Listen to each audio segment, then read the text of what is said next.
On the Edge explores diversity and changes needed in today's workplace.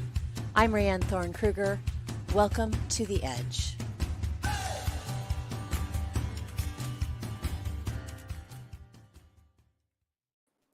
It's June 19th, 2024, and I have an incredible guest today. I feel so honored to welcome Torin Ellis to The Edge. Hey, Torin, thanks for joining me. I appreciate that. And with today being Juneteenth, let me just say it's a special day. I want to read something to you that actually came through literally moments before you and I started recording. It says, King Torin, it's Juneteenth, fam. It's still odd to me that this is a holiday, yet no one at work has acknowledged what it's about. And considering that President Biden passed this legislation a couple of years ago, I believe it was in 2021, making it a national holiday. And there were a number of us on one side who said, why? We didn't really ask for this. What we prefer to see is that police stop shooting unarmed Black men in the streets. We prefer that we do something around the cost of healthcare or the inequity of healthcare amongst Black and brown women. We prefer that we do something around the incredible cost of student loan debt and some of the other things. We didn't really ask for a holiday, this particular holiday, to become a federal holiday, but it is. It is. The first federal holiday that we had since Ronald Reagan signed MLK back in whenever he signed it. And we still have people today, 3 years later, given all that we've discussed, 3 years later, that in this person's workplace haven't even acknowledged it. They didn't ask about it. They didn't do anything. They don't know what it is. And for a lot of people, it's just another day, but it really is a special day, Rayanne. This deserves the emoji, the hand on the forehead emoji. And you answered my first question for you, which is why do we continually have to talk about this? Because there are so many people that still don't get it. So for anyone tuning in, Torin, I would love before we get started, you tell us a little bit about yourself, about what you're doing today in the world. Yeah, so Torin Ellis, consultant, coach, speaker, and advisor. I do all things diversity and inclusion, also known as humanity. I do all things focused on humanity and curating workplaces that are better for all people, that leaders inside of those organizations model what it really looks and sounds like to be equitable, to be inclusive. I am incessantly focused on how is it that we build better scenarios for this thing called work. That's who I am, and I do that unapologetically.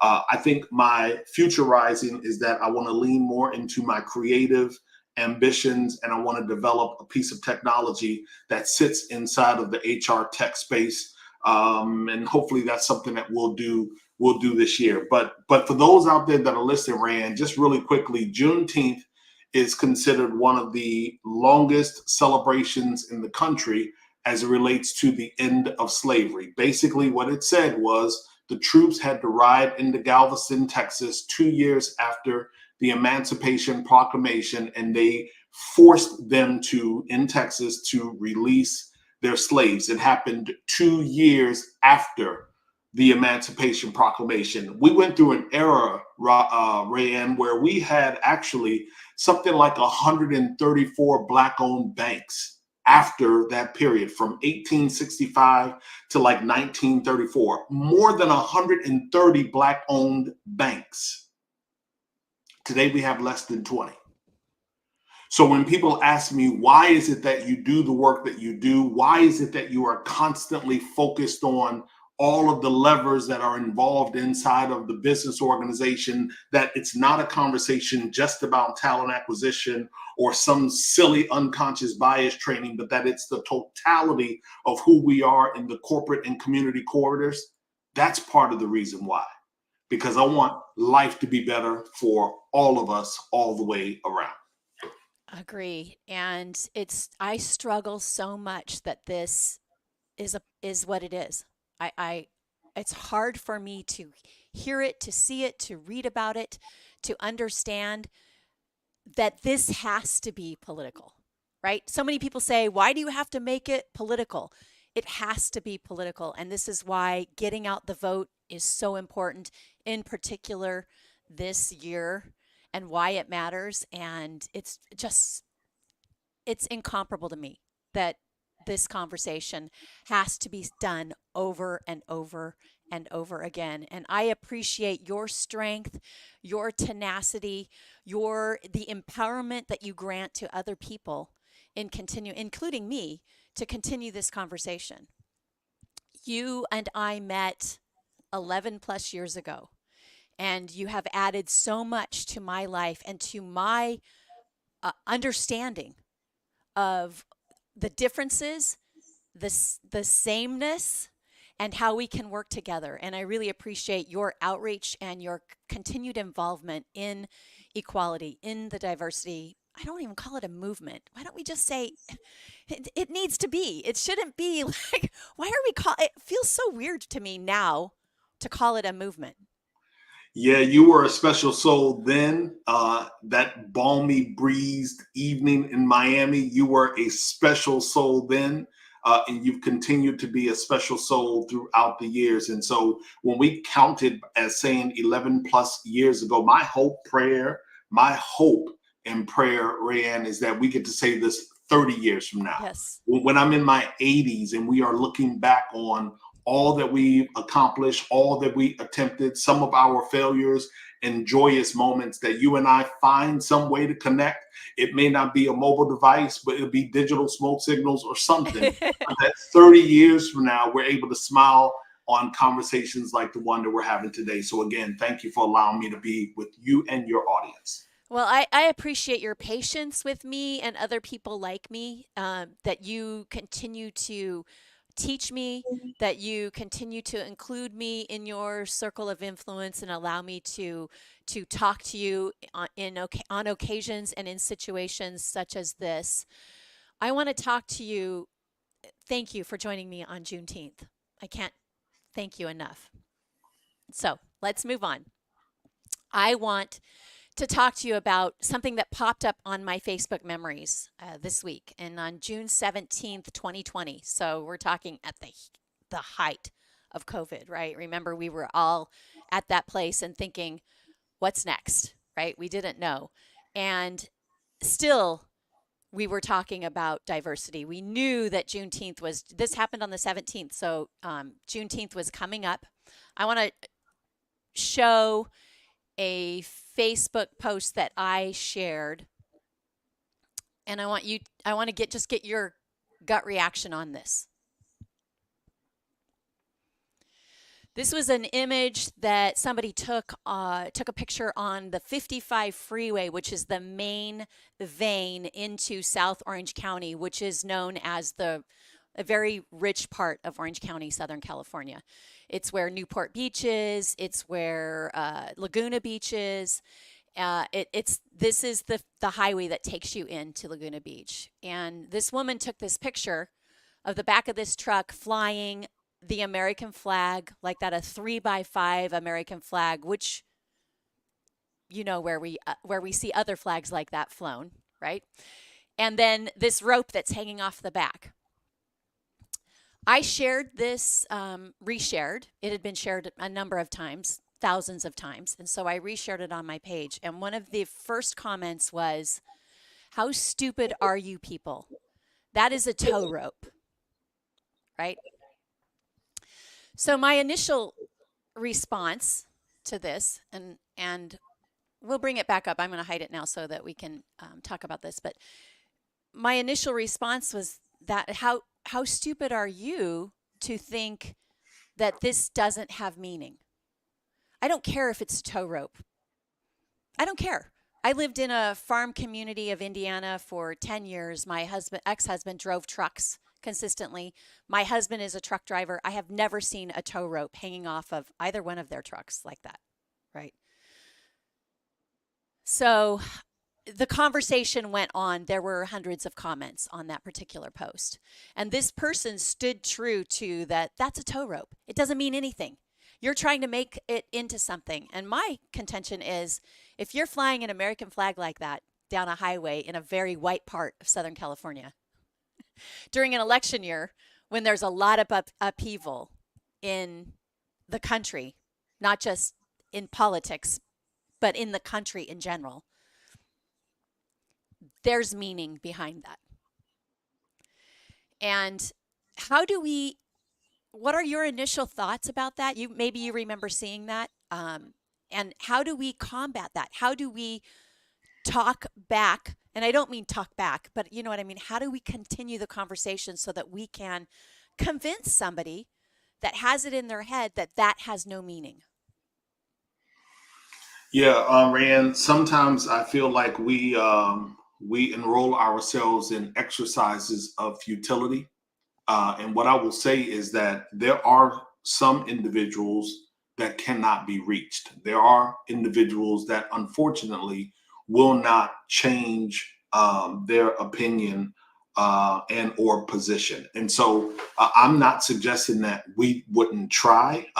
That's certainly not a person that I believe I'd knock on their driver's side or passenger side window and attempt to have a conversation. That's probably not going to happen. However, if I were in the workplace and I were a colleague, that individual, and experienced or saw them pull up into the parking lot, I think I have an obligation as a colleague to have a discussion with them about what is it that you are attempting to say. And do you understand that you may be communicating something that you're not attempting to say? I would do that if I was a colleague of that particular individual. I mean, there are few arguments that I'm going to, or conversations that I'm going to run from, especially when they have something to do with an assault or a threat on humanity. And so if I'm in that workplace and that person is not open to a conversation, then I'm probably going to find ways to keep a distance between myself and them. And if I am their superior, I'm probably going to, and I'm recording this, yes, if I'm their superior, I'm probably going to find ways to make it a little less than comfortable for them to display those types of sentiments in the workplace. You can have them. I'm not going to fire you for them, but I am certainly not going to make it comfortable for you to be blatant and toxic, if you will, in our workplace. Let me move from that to an example. I want to share in 2017, James Damore wrote a manifesto at Google. And in his manifesto, he said something to the effect of men are better prepared to be in technology than women. We have the temperament, we have the ability. It's different than that of women. And so we are better engineers than women. We also are experiencing sort of a cacophony. I forget the word that he used, but basically he felt like Google made it more acceptable for people to be, let me use a current term, woke.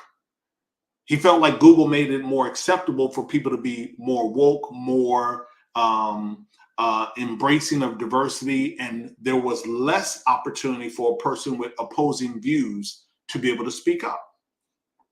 Google fired him. And I was on Sirius XM at the time, and I said, they made a huge mistake. They're going to pay for it. And they missed an opportunity. Forget the money.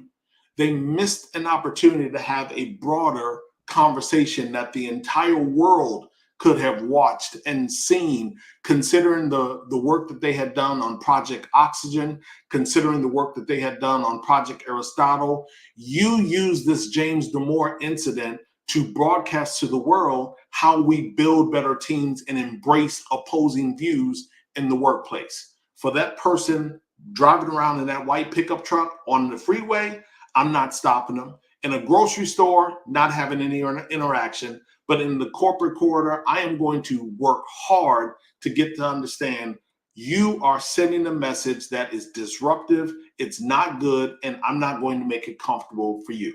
You ask me, how do I feel? That's sickening to me. it reminds me of a Confederate flag. That's my bias. Right, right, exactly. When I see a Confederate flag, I got an issue and my antennas go up. If I Yeah. see it in a neighborhood or when I'm going to a particular establishment, my antennas, I'm on high alert when I see that flag. So I know what you may say it means, but I also know what it means to me. And so because of that, I operate and move a little bit differently. Yeah, I had never seen, I'm old, but I had never seen a Confederate flag flying until last year when I landed in Charleston and got on the highway outside of Charleston. And it made me sick. I mean, I felt like I needed to pull over to the side of the road and vomit. And I'm a white woman who's lived a middle class white existence, and I'd never seen that. And it was sickening to me that that is still portrayed willingly and allowed anywhere in the U.S. And Anywhere. what's even worse, I didn't mean to talk over you, Rayanne. What's even worse is that they more often than not will try to portray that the flag means something different than it really means. And so for me, it's like, listen, stand with both feet in what it is that you believe in. We cannot, millions of individuals are not wrong in reference to when that flag was established, why it was established, and who established it. So stand on that. Don't try to circumvent and water it down and make it Right, seem like it's right. something It's different. a battle flag. I've It heard ain't. It's none every of that. excuse. Yeah. It's none of that. You all were losers, and it says something about who you all are, and you are erecting such to suggest something to all of us. And so, to the people with the flag and to the guy with the white pickup truck, you are problematic, and I try to change problems. I agreed 100%. So thank you for giving your input on that. What is your mission, Torin Ellis? What is the mission of Torin Ellis? So for me, it's about bringing the unusual, the unsuspecting, and the unfamiliar together, confident that we can meet all of our goals, mission, and objective. That's it. It's about making sure that organizations are asking the question, how do I do this differently? Who's missing from this particular conversation? Why is it that we've not been able to penetrate a particular community or geography? What are we lacking as it relates to how we develop our products and our services? Are we not having certain conversations around who should be under consideration for maturation and ascension in the organization? When we look at headcount management and workforce planning, what audiences or communities have often been ignored or are largely underrepresented in our organization? It's a constant and persistent conversation. That's my mission. My mission is to keep it as close to top of mind as I possibly can. Listen, I'm not suggesting that diversity and inclusion is the most important thing, but what I am suggesting is that the people in the organization are extremely important and vital, and that we win as organizations when we include a different arrangement, a different consideration, that having diversity, having inclusion, making people feel like they belong, going the extra mile around equality and equity, that those things are not bad things. They're not damaging. They're not negative. They are embracing. And that if a person is suggesting to you that diversity and inclusion is only Black or women, that they are a person who's ill equipped to have the conversation. All I'm suggesting is that there is a better way. And I want to force organizations, challenge organizations to wrestle with, how do I pursue that better way? I love it. You don't know this, but the better way has been a mantra of mine since the early 2000s. And I have consistently used that as a reason to stay apprised of news, to keep educating myself on things. And one of the things that I want to ask you about is the word woke. All right. You mentioned it earlier. And consistently, when I run into that and I make a comment, somebody will come back as me, oh, you're just part of the woke liberal community. There you are being woke again. And when I respond with, well, tell me, what does woke mean? they don't answer. They can't answer because they know the answer. They don't want to say the answer because then it makes them look like the asshole, right? So Oh, what I is, didn't know you could curse on your podcast. Okay, oh, great. we can curse here. Okay, okay. Now that changes things. I get to relax a little bit, drop the shoulders Yes, a little you bit. do. Yes, you Oh, do. yes, indeed. Talk to 'em. Absolutely. So what's your response to that? How do you, when somebody says, "Oh, you're just woke." Oh, there Yeah, they go. It's the woke generation. yeah, I am. But again, I am. Thank you. I am well. I mean, but the bottom line to that, Rayanne, I keep saying Roxanne. I don't know why That's I'm okay. I've been called perverted that. everything I that know starts it's with an R. Rayanne. I know that. I don't know why I keep saying Roxanne. So Rayanne, let me just say this to you. Um, I'm really not all that fazed by individuals who do a lot of name calling and throwing bricks and hide the hand. I'm not really moved by those individuals. I'm not moved by individuals that hide behind curtains of complacency and mediocrity. I'm not moved by people who have feelings like wet tissue paper. I'm not moved by those individuals. I'm not moved by them. We started the conversation around Juneteenth, and when you do the history and you start to research and understand that the last slave in the United States was released in the early 70s, that people were still enslaved into the 1970s. When I think about all that people have lost, when I think about all of the institutions that have been stood up on patriarchy and privilege, when I think about all that we have experienced around us, you calling me woke is the least of my concerns. Like, I'm not getting ready to sit up here and argue online with a whole bunch of individuals. I'm not getting ready to get into a pissing match with people who want to feel like I am too concerned about. I don't care about none of that. I don't care about none of that, because at the end of the day, every single thing that I'm fighting for is to make work and community life better for them as well. Because all I can tell you is that you can give any of the statistics that impact individuals that are marginalized, underrepresented, and under-resourced. You can give any of those statistics to the dominant culture, and they would absolutely run from trying to embrace that. There's no way that they would want to be associated with that. December of 2018, the Boston Globe, and I believe it was 2018, the Boston Globe did a 7-part series.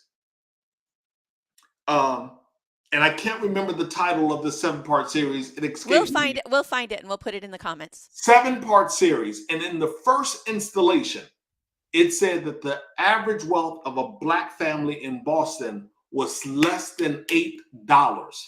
I don't give a damn about a person saying that I'm too woke because I'm trying to do something that changes the lot in life for those individuals with a family net worth of $8. They can call me all the names that they'd like to call me. I am working hard to shift the narrative around power and our proximity to power. I am working to do that. So the name calling doesn't matter to me. And for the individuals who do it inside of the workplace, they just feel like equity and equitable scenarios is, I forget the saying, but I don't care about them either.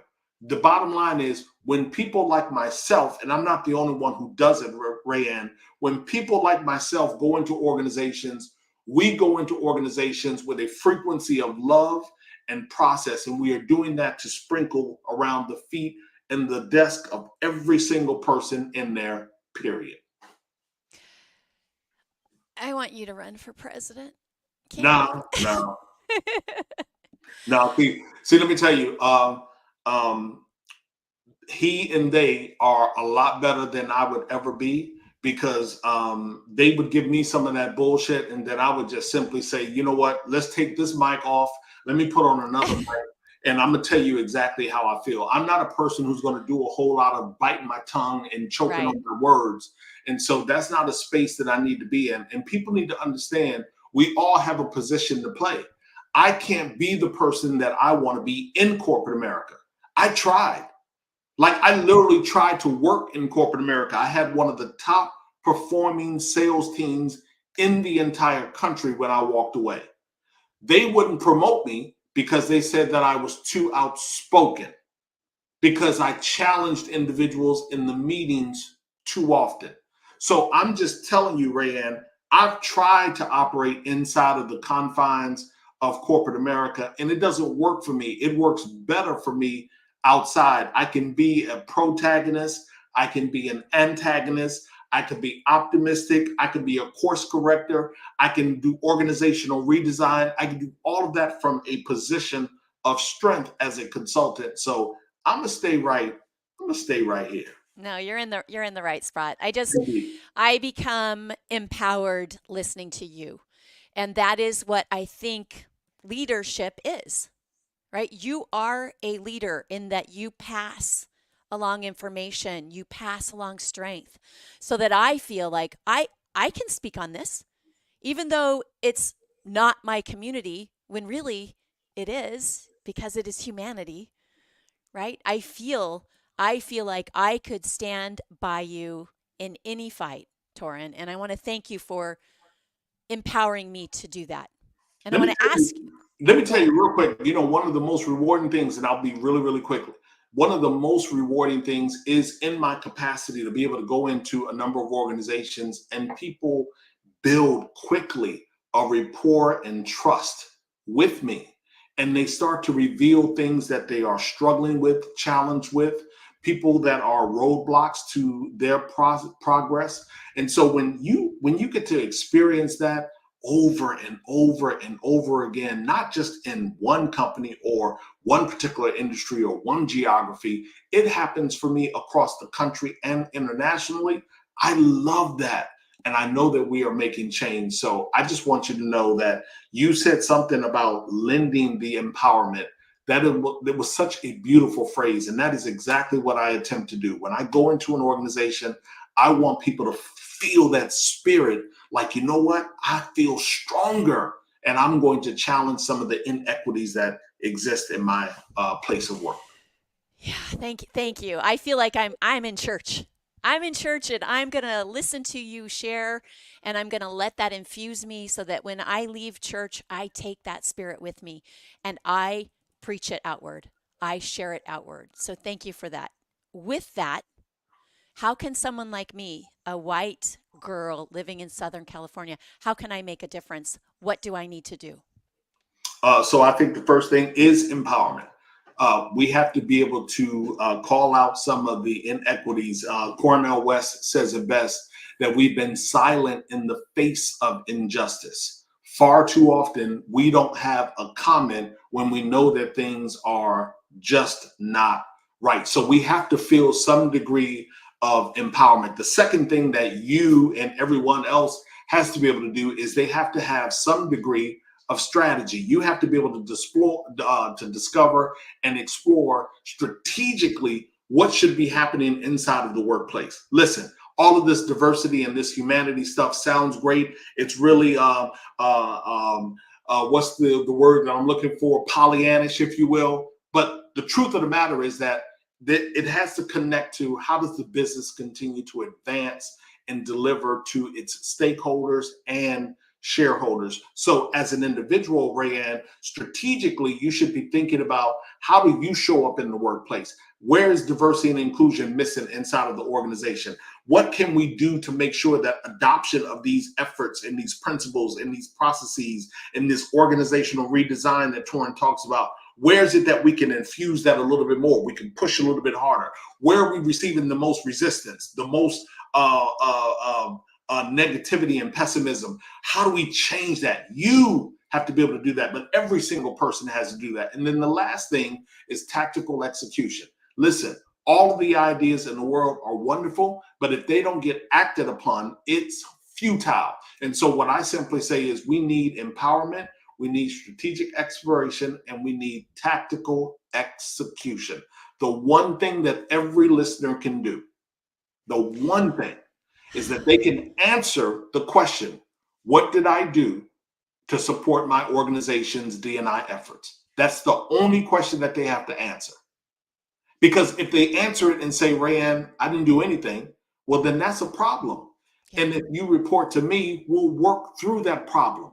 Maybe you didn't do anything because you don't know how. Maybe you didn't do anything because you were afraid. You don't have the bandwidth. Maybe there's a good reason why you didn't do anything. Let's see if we can shift things around so that in 2025 you can participate. Or they may say to that question, well, I attempted to do this and it didn't really work out.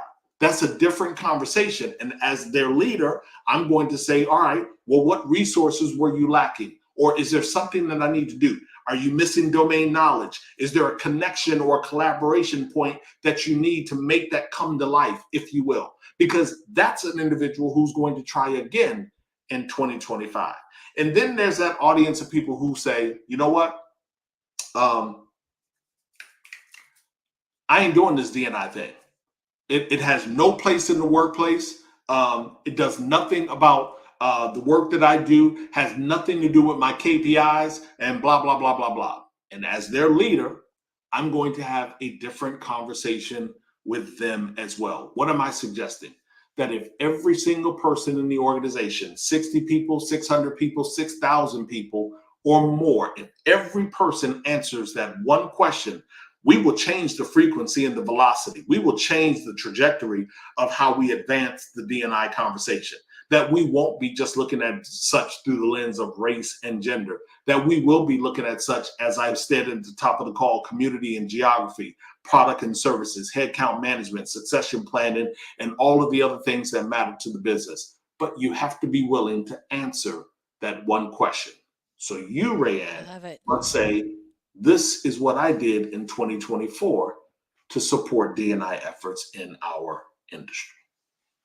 I love that. And you said answer a question. It might also be as simple as asking a question. If you see that your company changes their logo for Pride or for Black History Month, maybe ask, what else are we doing? What else are we doing to make a difference? Is it just that? Is it just that? Are we only change? Are we just giving the day off on Juneteenth? Is that the only thing we're doing? What else are we doing? And if enough people start asking, right? Maybe we'll start to see a difference. I can't thank you enough. Before we get away, and my guest today has been the wonderful Torin Ellis, my teacher.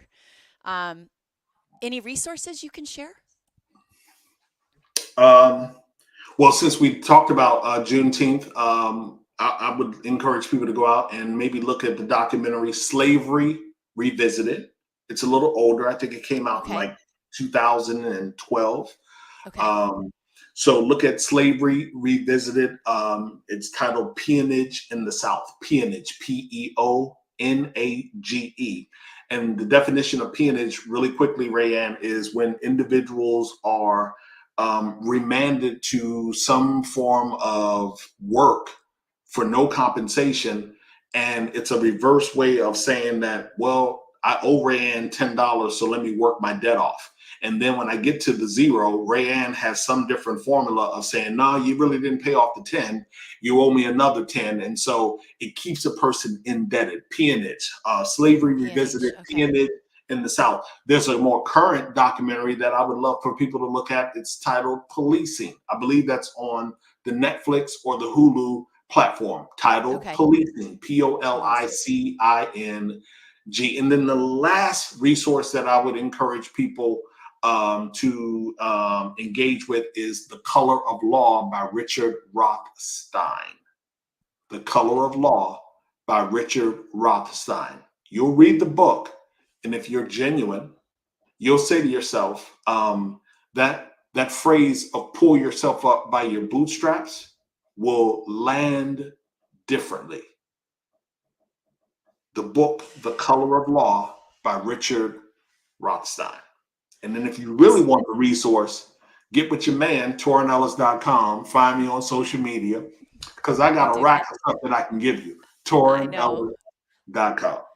I know you do. And to reference the bootstrapping, there are so many phrases and words that we need to rethink. So many. And as soon as you start rethinking those, as soon as you know the meanings, everything changes for you when you speak.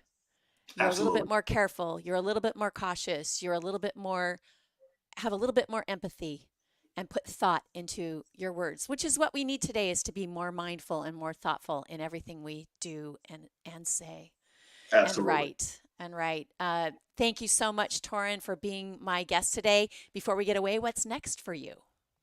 Let's see. We'll be in London in a couple of weeks for RecFest. Um, I told the team in London, you'll get a kick out of this, Rayanne. I told the team in London, because I've done the event every year since 2019. I told the team in London, put me as the very last speaker. No one wants to really be last Right. because, people are catching People flights and they're leave. leaving. They're going to They've the had a pub. long day. Yeah, they've had a long day out in the sun. 4,000 people had a long day out in the sun. Nobody really wants to be last. But I told them, put me last on the agenda and watch what we do. So next for me is RecFest. And then it's a summer of occasional activities. And then RecFest again in September, Canada in October. So we got some things happening. And hopefully by the end of the year, like I said, we'll be in beta for the HR tech solution that we're trying to build around business intelligence and Awesome. mid-level leadership. Ooh, I can't wait to learn more about that. Well, as always, you've been so wonderful and so accommodating to join me on the edge today. I can't thank you enough, my friend. Thank you. And I look forward to the next time. Anybody who has questions for Torin, please reach out to him via LinkedIn, or you can also go to his website, torinellis.com. As always, the best. Always the best, Torin. Thank you. You're most welcome. Thank you. And we'll see you all next time on The Edge.